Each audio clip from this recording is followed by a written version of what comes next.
And I am super pleased we've managed to convince Aidan Cramer to come and speak to us this week. Aidan is the CEO and the founder of a company called aiApply. It's an incredibly fast growing AI company that helps people apply for jobs. And he's going to talk to us both about what it's like to set up an AI-based business and build that, but also, what does the job market look like these days, and how can AI help you get a job, basically. So with that, Aidan, thank you so much for coming along. My pleasure. It's really great to be here, and I'm very grateful for everyone who's spending some of their Wednesday afternoon or whatever day it is to listen. Yeah, so look, why don't we kind of kick straight off? Like, tell us a little bit about how AI Apply came into being. Like, what's the origin story there? Cool. Yeah. So this is my second business. My first business started straight out of uni, and it was a talent matching platform. It was called Stride.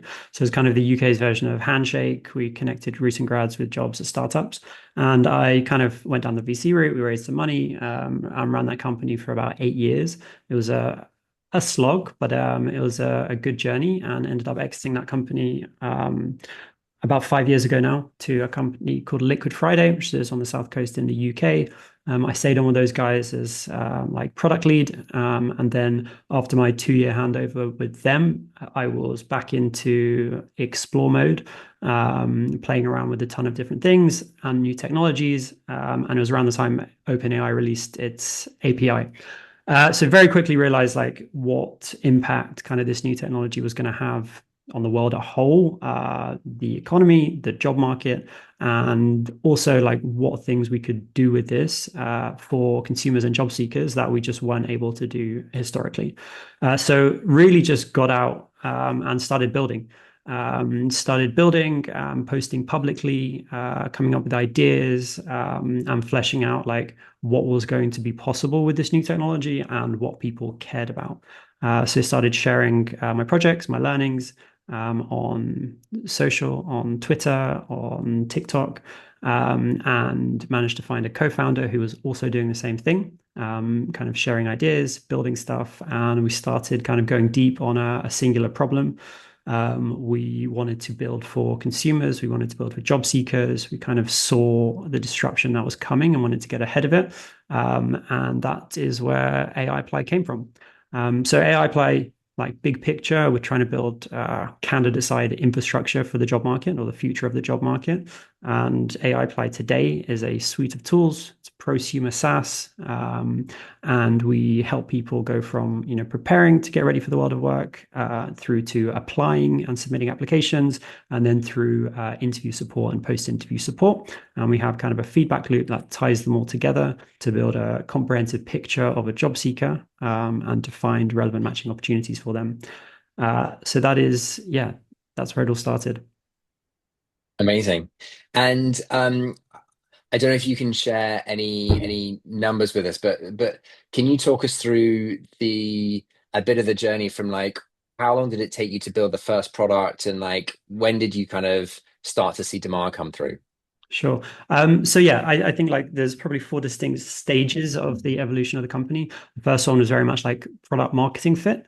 And then it was product market fit, and then it was kind of finance fit, and then it was like scaling fit. Um, and the product marketing fit was really important. So this was the stage where we were pre-product, and we were just trying to validate demand and see what people cared about. So this is where we were, and I say we, this is just me and my co-founder. We were building click dummy prototypes. We were posting videos on TikTok of things that we could build, ideas we had that we thought were really cool. For example, like, a chat function for a CV. So like a deep search on a CV. And we'd kind of record a cool video, we'd put it live, and no one would care. I would get, zero views. And TikTok would say, like, this is boring. And that's a really important signal, actually. But then we would say, okay, what if we had a tool that gave you real-time feedback during a job interview, answers to interview questions, recorded it, posted it on TikTok, and got 20 million views. I was like, okay, that's a pretty powerful signal when you compare it to some of the other ideas. So we did a load of these kind of product demand validation experiments, like leveraging the algorithms that would help us validate whether people cared about this stuff. TikTok's really good at that. You don't need any followers to go viral. It sees whether your content is interesting. It tries really hard to find an audience for you. If that audience likes it, it will find another audience and kind of scale into viral content. So that was kind of our initial distribution and like product validation strategy. And once we found something that resonated with consumers, that kind of started the process of having, a funnel of users coming onto our version 1.0 of the platform.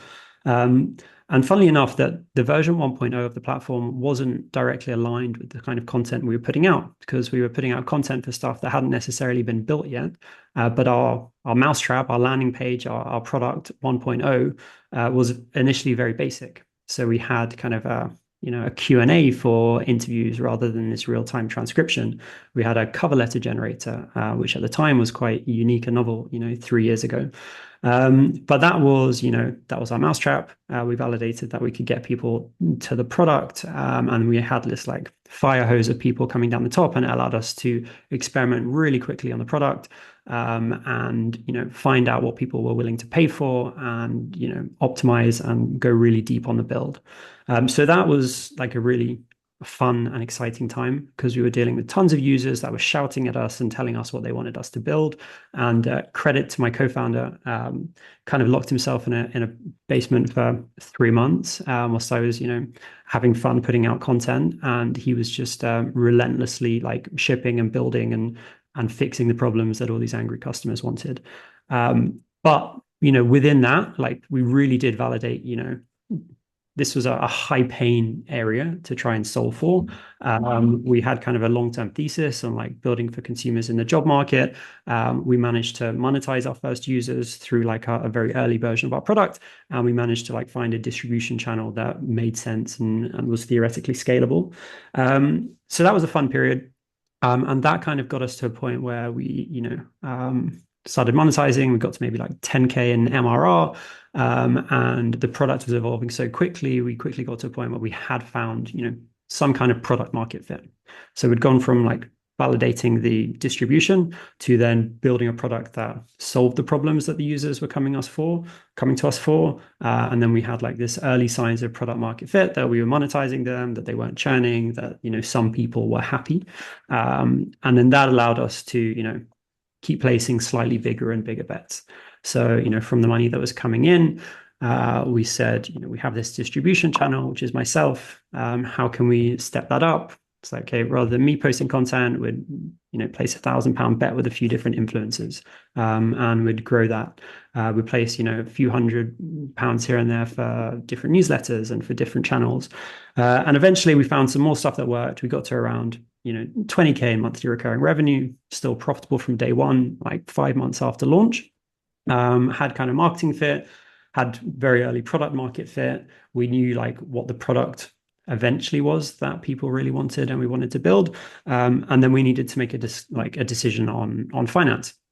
My co-founder and I were, reluctant and didn't really want to go down the traditional VC route.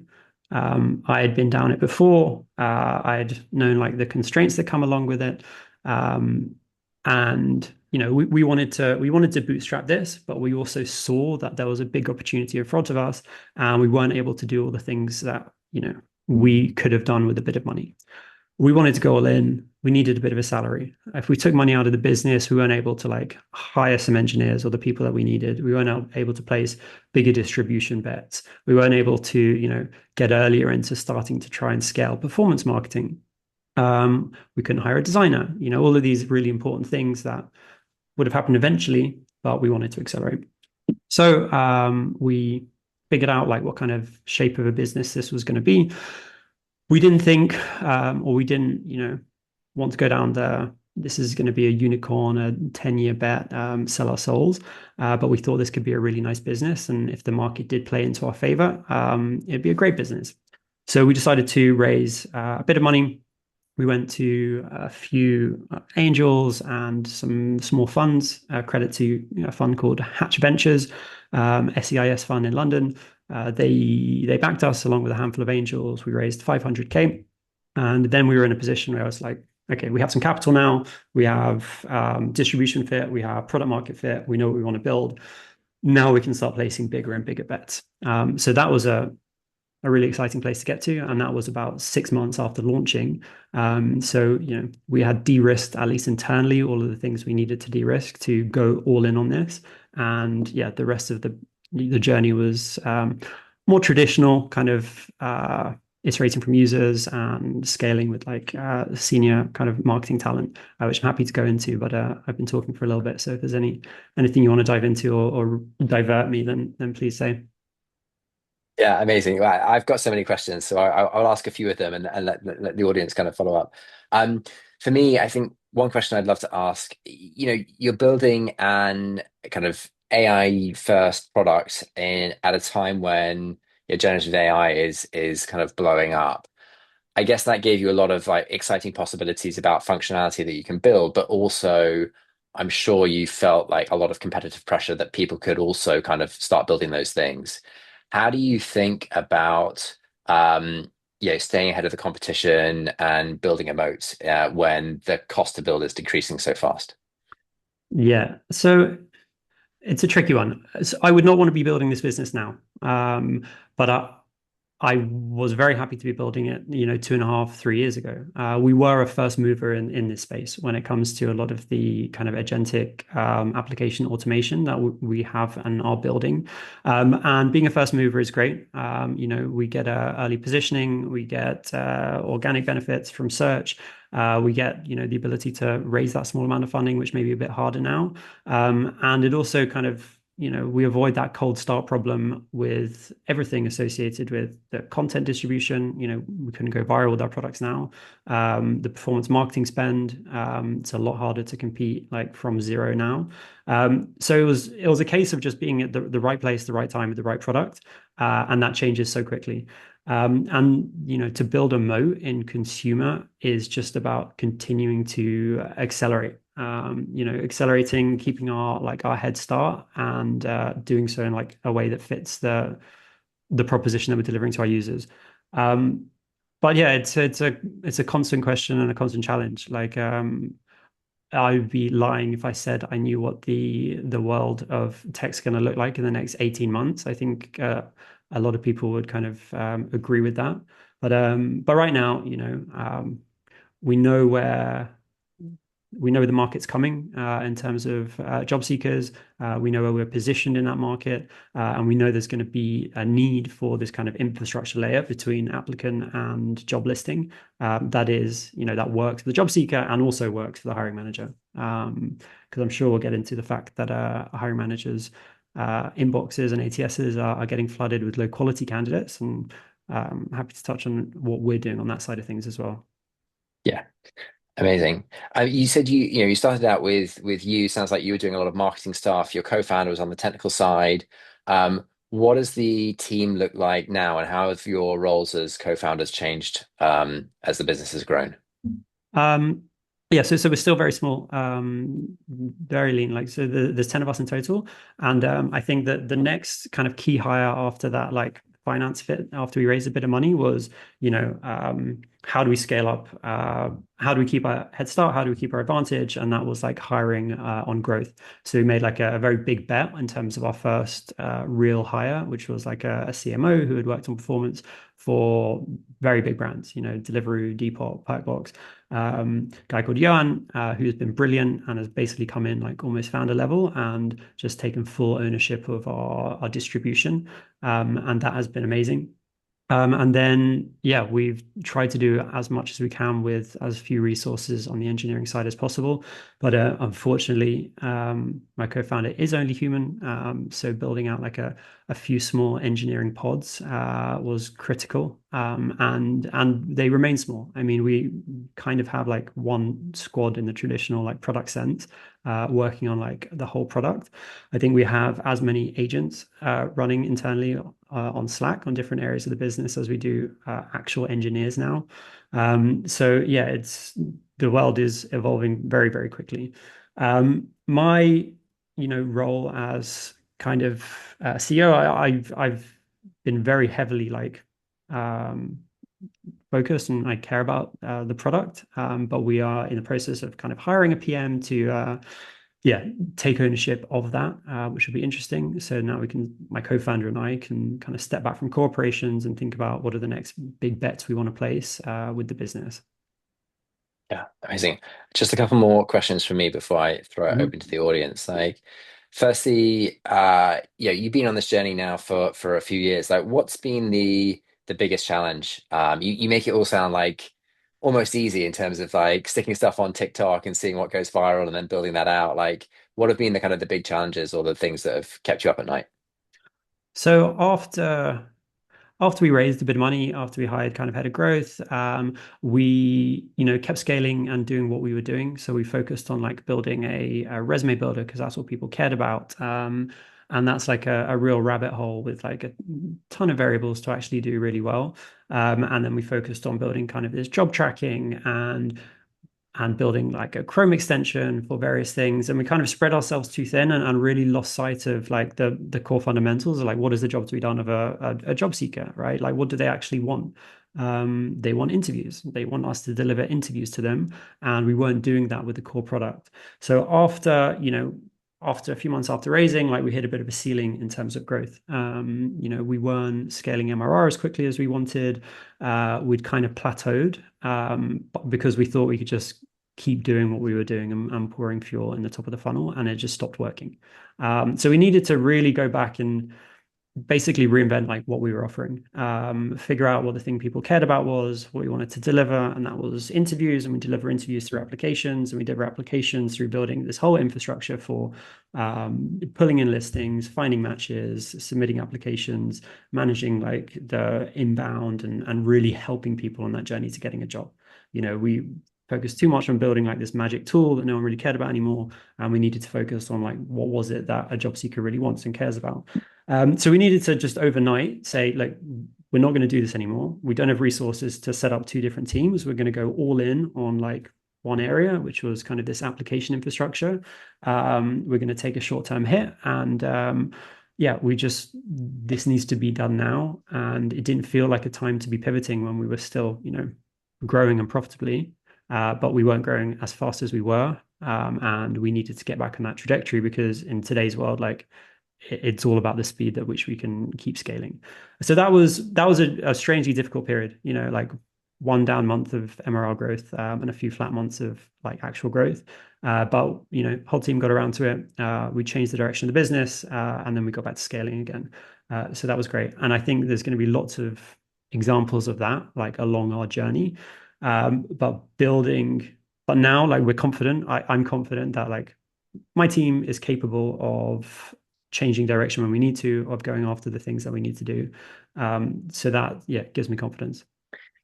Those kinds of changes in direction are so difficult to call while you're early on. Like, how do you have the like enough confidence to make a big decision like that without also kind of changing your mind every month and giving the team whiplash? Like, how did you get that balance right? Because it sounds like that was really just like a one-off kind of big decision, change direction, go for it.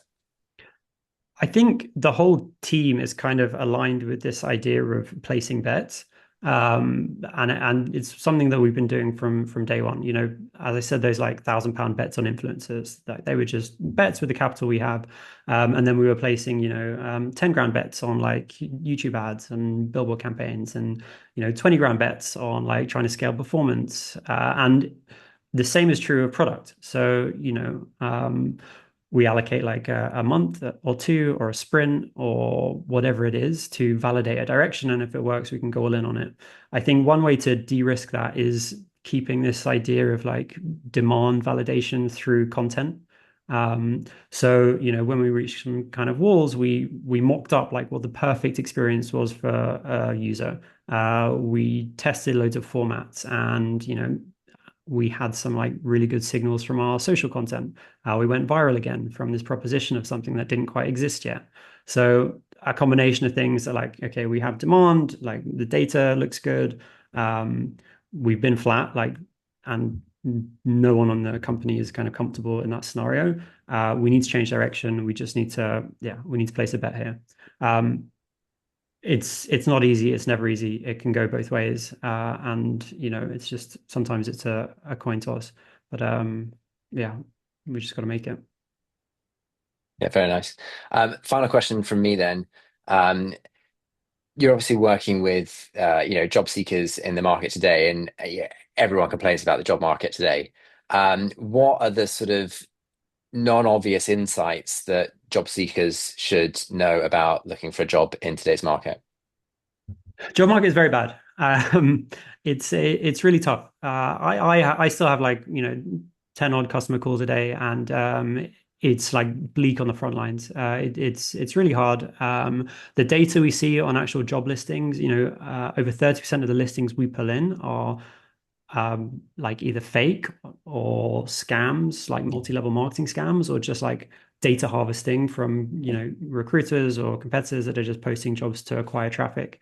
So even like 30% of the listings available are just going to be a complete waste of time. The job board industry in itself, I could spend hours on this, but it's just, arbitraging clicks from job seekers and bouncing them between different sites for, a few cents here and there. So it's a really bad candidate experience. I think another thing that people really over-index in the job market, and we're guilty of like, selling this as a proposition, is, the impact of optimizing your resume, and making small tweaks to wording. That has a very, very small impact on someone's success in the job market. The most important thing is, finding genuinely good matching opportunities, and being very quick in terms of like how quickly you can apply to them. And this isn't a plug, but the fact that we do scrape and index, close to 6 million job listings now means that we have a very broad, like very deep search for a user. Our pitches, we can find more jobs than, or better job matching than is humanly possible, because of the breadth of search, and the application can go in early. This isn't about kind of manipulating resumes to squeeze someone in. It's just about like finding better opportunities than you could on your own, because the industry is not set up to help you find great opportunities. It's set up to help generate clicks for job boards across the internet. But I won't go too much deeper on that. That's just a personal grievance, and I'm sure I'll get some pushback anyway. That's awesome. Thank you. I'm going to start reading out questions from the chat. But if I read out your question and you kind of want to rephrase it or add something to it, then please do kind of come off mute and add to it. So I'll just run through them from the top, starting with Yadu, who's asking, why didn't you build a two-sided talent marketplace? I have built one before, and they're very painful. But the truth is, we have started looking into talent search. We have a very good flywheel of acquiring job seekers. They're very high quality job seekers. Those job seekers are of huge value to employers. The problem is like, it's not a problem, but we internally have like this B2C muscle. Like we're really good at scaling consumer, and that runs from like the top of funnel, the content we're generating, to our landing page, our onboarding, our acquisition, our activation, how the whole team thinks. We care about job seeker outcomes, and we're very good at it. And that's like a really important focus for us. And if we were to like try and build out like B2B two-sided marketplaces, realistically, you need to start building out like a B2B sales team, and it's a very different muscle. And that is a very different kind of shape of business. It's a kind of business that does value, large amounts of venture funding to build that out. It's a completely different product team and dynamic. And yeah, it's just not something that is top of our agenda at the moment. That said, like ultimately it's in the interest of the job seekers. If we can find them more opportunities, it is something that we will be exploring more deeply. But for now, like we just haven't had capacity to do both at once, and there's a lot of value in delivering something just to one persona. Yeah, super. Paul is asking, where does AI first fit into your thinking versus best way to solve the problem for the customers? Like, are you using non-AI where that makes sense, where it's more effective than AI? What does AI first mean? It's a very good question. I don't really know. Yeah, well, like we use it as a tool where it makes most sense. We use much more like traditional machine learning, whether it makes more sense. We use kind of hard-coded form completion and proxy browsers. Like it's just a tool in our stack. So yeah, by being AI first, I don't think we're going to be too different to any other company that's starting today or how other companies are like evolving. Um, so yeah, I don't have a clean answer to that. Hey, Aidan, if I can maybe just explain the question a bit Yeah. better. I'm just kind of, because I think what's really important is you're solving a really vital problem, which is what businesses should do. Back in the day, we didn't say that we were laptop first or pencil and paper first. So I just wanted some reassurance that you care about the problem more than the technology. Yeah, completely fair. And yeah, absolutely. And I guess the name's probably a tricky one. And I guess like to rewind, to 2.5 years ago where we started the business, we were selling magic, right? Anyone that was building like an LLM wrapper was selling magic. The fact that you could upload your resume and generate a cover letter with one click, like that was magical. And we were on that like early adopter part of the curve where being an AI solution was very important. That's changed, and the landscape's changed. Consumers expect it as part of like most offerings. It's getting integrated into most offerings. We have tried to find out how much apply.com costs, but it's a bit out of our budget at the moment. But yeah, I see that I understand the question now, and And also, the name is not for me. The name is great. It was just more. I think people describe themselves as an AI first business, and I was like, well, surely as a founder, you're a problem I wanted to solve in the world business first, right? AI just happens to be your conduit. yeah, I see your point, and I agree. So there's a question from Yadu, which I'm going to embellish a little bit. Hopefully you'll forgive me, Yadu. What you talk about, testing stuff on TikTok to size demand. You mentioned you were doing still doing 10 customer interviews a day. Can you talk a little bit more about the different tactics, the different ways you're doing user research, and how you're validating demand for things before you actually go and build them? Um, Yeah, I guess like when we get to a point where, we want to experiment with something new, we just use the same playbook of before we build it, we mock it up, we create some content to show like how this would function if it was in its best form. That could be a few months off an actual build, and we launch it as if it's a product launch. And if it launches to crickets and no one cares, then we just don't build it. If it launches and goes viral, it becomes the first thing we build, and it's all hands on deck. If we launch it and it kind of does okay, then it fits in the roadmap somewhere, but it's either massively deprioritized or killed. And that means like marketing and growth have like a real say in product, and they can actually come with data that backs up why they want stuff built, if it fits in the business goals. So that's how we still test new product features before actually engaging in engineering. Obviously now it's a lot easier to build things as well. So we can actually just build a Claude Code prototype or functional version that is not going to be scalable but is usable. And we can ship that and we can push it out via email or on socials and see how it performs. Yeah, amazing. Um, you've got some another question from Paul. You've got some great claims on your website about you're 80% more likely to get a job faster if you use aiApply. How are you measuring those claims about the effectiveness of the platform? So it was quite unique in how we work against like a traditional job board is we have outcomes data because we capture the whole journey. Because we're actually from the journey of the user generating a resume to actually submission to getting an interview request to even getting an offer in some cases, like that's captured on our platform. So we do have data in terms of how successful people are. And we do have data in terms of industry standards on, how long it takes for people to get interviews, how many interviews you need to get hired, and all of those stages in the funnel. Great. And Joshua's asking, how do you deal with or plan for the kind of the natural churn in your customer base where, job seekers don't want to be job seekers, right? They have a job. Mhm. So either they're going to find a job through your platform and they won't be job seeking, or they won't get a job and maybe they won't like your platform anymore. Yeah. This is like one of those just not existential, but just like key questions in terms of the state of the business. And the way we see it, if someone gets a job, that's great. If they get a job through us, even better. Like they're definitely going to tell people, and that word of mouth referral is going to more than make up for that churned user.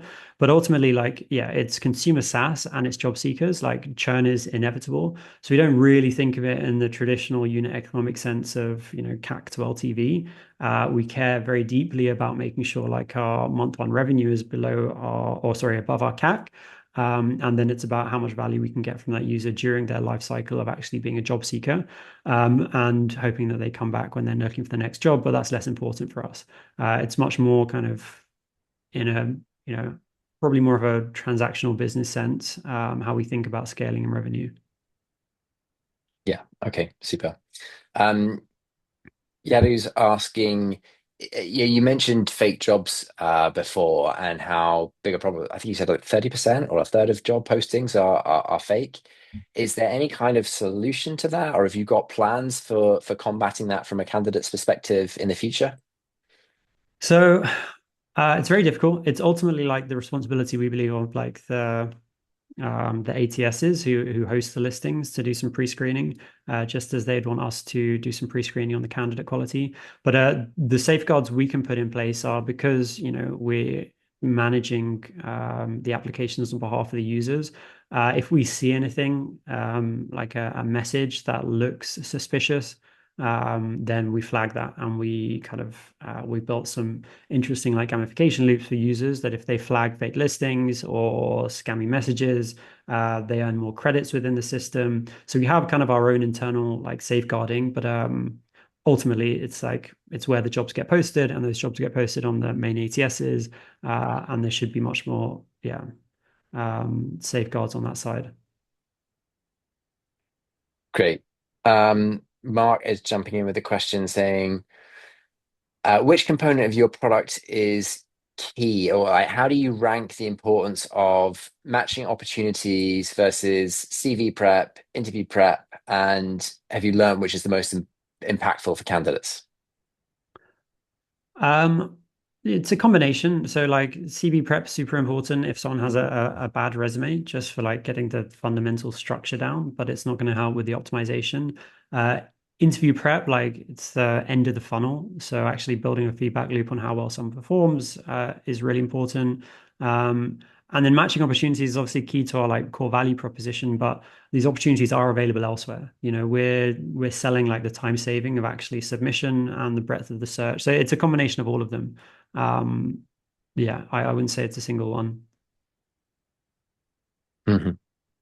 Great. Um, Kim wants to know, where in you've got this process that helps candidates look for jobs. Where does AI take ownership, and where does humans stay in the loop? And how do you determine like where that boundary is? So we've got a few options. Like everything has like a human in the loop um, solution. So whether it's from like the AI resume customization, like there's a human in the loop option with like a AI edit and chat interface. With the applications, we have like a review mode. So users can decide which applications go out and why they don't. They have the ability to manually upload answers, so nothing's being hallucinated or made up. So it's about giving the options to the user. Ultimately, like we see it if it's good enough and it's creating outcomes that are the same as what the human is doing in terms of the matching. So, are you applying to every single job that we suggest? Are you accepting all of the solutions, or sorry, the answers that we've proposed? Are you accepting all of the interview suggestions that we propose? Then there's no reason for that human to be in the loop anymore. So, like long term, it's about getting to a point where the human doesn't need to be in the loop because that's just an inefficiency. Yeah, super. Um, you've talked a lot about kind of different marketing channels. Mhm. And I know as a small business owner myself, everyone complains about, the algorithms are making it harder to get traction on social media. SEO is dead, it's all AI slop. What, tactics or philosophies would you kind of advise other people on? So Yeah, it's really hard and it changes often. Something that worked 3 months ago, it doesn't work anymore. Um, a year and a half ago, like the strategy was find some viral formats on TikTok and Reels, scale them up with like multiple accounts, hire content creators to repost the same formats, and you could scale to millions in ARR doing that. That just kind of stopped working almost overnight, so that got saturated really quickly. And then historically you could use those formats for paid ads, and then that stopped working as well. AI UGC had its moment, the AI slideshows or AI content with reaction videos. And then all of these formats just get saturated so quickly because there's no barrier to actually create them, that they very quickly go from being like an early edge where people, utilize them and maximize them to the edge getting diminished. So agencies pop up and then, distribute that value to more people at a lower cost, to just the edge kind of disappearing. I think like long term, if you can find a way to get Meta to scale, and to find a way to get Google to scale, that's like a pretty, I mean, historically, that was like a big red flag strategy for VC, right? It's like, just if you're reliant on these channels, it's not going to work. But right now, like, they will take your money. If you can get the funnel to work profitably, it means that you're delivering enough value through your content that users are happy, the market is there for you, and you can scale to a level. So I think, yeah, paid search and social is really important. That's important to us. Product-led growth is always going to be the gold standard. Building like natural loops, or just interesting product innovations. And then organic is strange. Like, it's in a state of flux at the moment. My thesis is like a lot of the traditional SEO work is still going to hold in this kind of AEO era. And we're not going to be able to game LLMs to give you free traffic. But if you just build a good product that people naturally talk well about, and you get picked up by reputable outlets, then you're going to be okay. But I would be lying if I said I had a firm view on that. Super. Um, Great. I'm just going to ask if there's any more questions then from the audience. Okay. Joshua's just stuck in a question here. How is your interview buddy being adopted? With products like Cluely out there pushing a cheat to the interview, there's been some backlash and even companies asking candidates to share their screen, or interviews sharing a belief that they are cheating. Coming from an HR tech product background myself, I think these tools could be useful done right and truthfully to help candidates, especially those with neurodiversity, to surface a great experience that makes them a better match. But there's still a hiring manager recruiting team stigma about AI for the candidate within an interview. Um, Yeah, yeah, any thoughts on that whole space and how to tackle it ethically and great. effectively? Really great question. And on the neurodivergent point, like that is where we get most like actual usage, where it's adding value to the user and also probably adding value to the hiring manager. These two, like having a tool that gives you interview answers in an interview is not helpful. I've had interviews where people are reading, and it's very obvious. It probably throws the person off. They're not actually talking for their true self. We're changing direction on that tool almost entirely. We're focusing much more on kind of post-interview feedback, granola-esque, like note-taking and feedback, and a feedback loop that goes back into the core product. I think that's going to be the most value we can offer. But yeah, it's interesting because it was some of our most viral product launch, but actually probably adds the least value in terms of the full hiring journey for a job seeker. Yeah, super. Um, a couple more questions coming in. Yeah, Yadu's asking if everyone's able to tweak CVs on the fly, how can we ensure that the matching of jobs to candidates who may actually be a good fit? So how do you avoid just, everyone just kind of tweaks their CV to look like a better fit than they are? So Yeah, the as I said, like we collect a lot of data on applications and interview rates, and we look at the difference between like an optimized CV that kind of includes some keywords and just the regular CV that the candidate has. It makes almost no difference whether someone has stuffed it with relevant keywords to the success rate in terms of them getting invited to an interview. So I think this is actually less of a problem than the market is currently making out. It's very obvious if a resume is completely fraudulent. But the real signals are, what is the experience? Which company were you working for? How long were you there? Versus, whether you've stuffed some skills in the skills section that, you know, are also on the job description. One thing I would say is that when you do get through to that next stage, making sure you flag the skills that you actually have in your resume that are actually relevant to the job is important. So we do offer a level of customization for resume to job that takes real experience, real skills from you that weren't necessarily in your original. So that, when you're getting interviewed, the hiring manager knows what's going to be important. Yeah, awesome. And this looks like a great question to wrap up on. I tell people that like checking out your website in real time. So Mark is asking, it looks like you're hiring for a product manager right now. Our audience on this call is primarily going to be product managers. How can people apply, and what do you want a product manager to do at aiApply? Um, so thank you for asking that. So it's a very unique setup in that we have like this very small team. It's and we're trying to get to a point where we have a bit more structure in terms of how we're thinking about like next big initiatives and big bets. And all of our engineering, like they're very much product engineers or design engineers, and they're very kind of self-motivated. But getting to a point where we're, scaling more sustainably is going to be really important to us.